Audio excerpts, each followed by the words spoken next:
भागवत धर्माचे निगुणे, एक उद्धरती श्रवणे, एक तरती पठणे,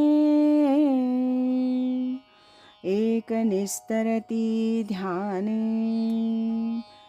संसार पाशा।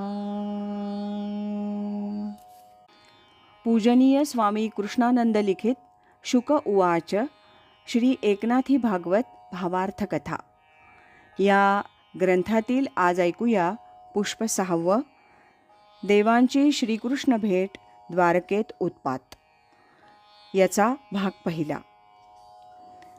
स्वर्गात प्रजापती ब्रह्मदेवांचा दरबार भरला होता। अनेक देवदेवी, सनकादिक कुमार, तसंच अष्टवसू, मरुतगण, रुद्रगण असे सर्वच दरबारात उपस्थित झाले होते। स्वतः गौरीपती, उमापती, नीलकंठेश्वर शिव हे ब्रह्मदेवांच्या निकटच्या विशेष आसनावर बसले होते। प्रजापतीनं आज सर्वांना मुद्दाम बोलावलं होतं। इतक्यात झालेल्या वीणा झंकाराकडे सर्वांचे कान वेधले गेले। तो ब्रह्मवीणेचा झंकार आहे हे सर्वांना ओळखायला वेळ लागला नाही, कारण त्यामागून नारायण नारायण हे शब्द ऐकू आले आणि देवर्षी नारदांची स्वारी आली हे सर्वांच्या लक्षात आलं। तोच देवर्षी नारदांनी दरबारात प्रवेश केला। देवर्षी नारद नेहमीप्रमाणेच आपल्या ब्रह्मभावात होते। सर्व देवगणांनी उभं राहून त्यांना वंदन केलं, पण नारदांचं तिकडं लक्षच नव्हतं। आपल्याच भावात ते पुढे पुढे आले आणि प्रजापतीच्या समोर जाऊन उभे राहिले।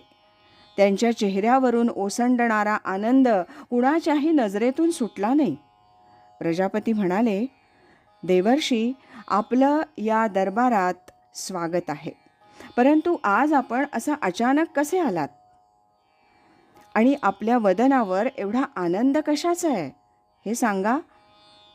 हे प्रजापती आणि सर्व देवदेवतांनो, मी आता भूलोकी द्वारका नगरीत गेलो होतो।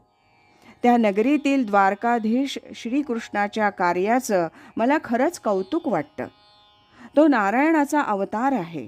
तो भूलोकी अवतरलाय, पण भूलोकीच्या कोणत्याही मायेत तो गुरफटला नाही।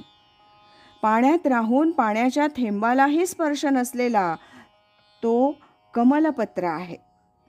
कमलापती, भूपती म्हणून वावरत असला तरी वैकुंठाधिपती ह्या आपल्या निजस्थानाचा त्याला लवभरही विसर पडलेला नाही।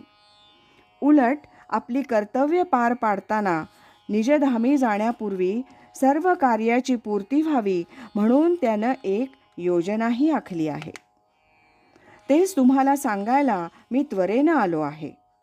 देवर्षी नारदांनी आपल्या अचानक येण्यामागचं स्पष्टीकरण केलं। नारदांच्या या बोलण्यातून प्रजापती ब्रह्मदेवांना अतीव आनंद झाला।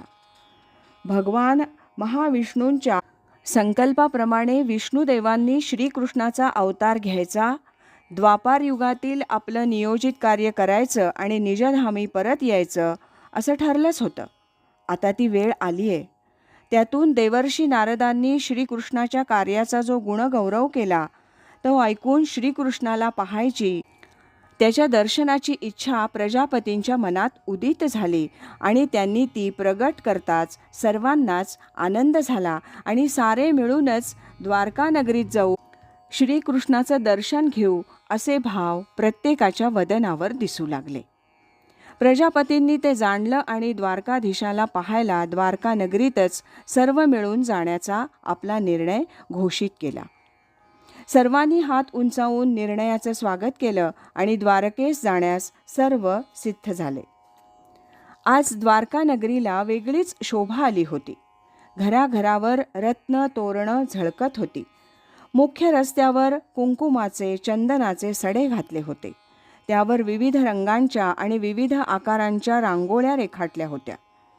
श्रीकृष्ण प्रासादाचा मार्ग तर फुलांनी सजवला होता। श्रीकृष्णाचा प्रासाद रत्नदीपांनी उजळत होता। सनई चौघडा अशा मंगलवाद्यांच्या ध्वनीनं आसमंत भरून गेला होता। उषःकालची शोभा अवर्णनीय अशीच होती। अनेक ललना उंची वस्त्र परिधान करून साज शृंगारासह रस्त्यावर आल्या। त्यांच्या हातात सुवर्णाची पूजापात्र होती. श्रीकृष्ण प्रासादाच्या प्रवेशद्वारासमोर एका रांगेत त्या उभ्या होत्या. दुसऱ्या बाजूस पुरुष वर्ग एकाच रंगाच्या पेहरावात शिरावर तुऱ्यांचे फेटे बांधून उभे होते. त्यांच्या हातात विविध पुष्पमाला होत्या. गुलाब, चंपक, मोगरा, चमेली असे सर्वच सुगंध जणू काय परस्परांशी स्पर्धा करीत होते. प्रासादाच्या रस्त्यावर फुलांनी पाकळ्यांनी पायघड्या घातल्या होत्या. दिवाळी नसताना सर्वत्र दिवाळीचं वातावरण होतं. एकाएकी आकाशातून पुष्पवृष्टी झाली. आकाशाचा रंग गुलाबी कसा झाला हे पाहण्याकरता जनांच्या नजरा वर जाताच त्यांना वरून खाली येणारी विमानं दिसली. त्यांचे आवाज आणि आकार स्पष्ट नजरेत येत होते.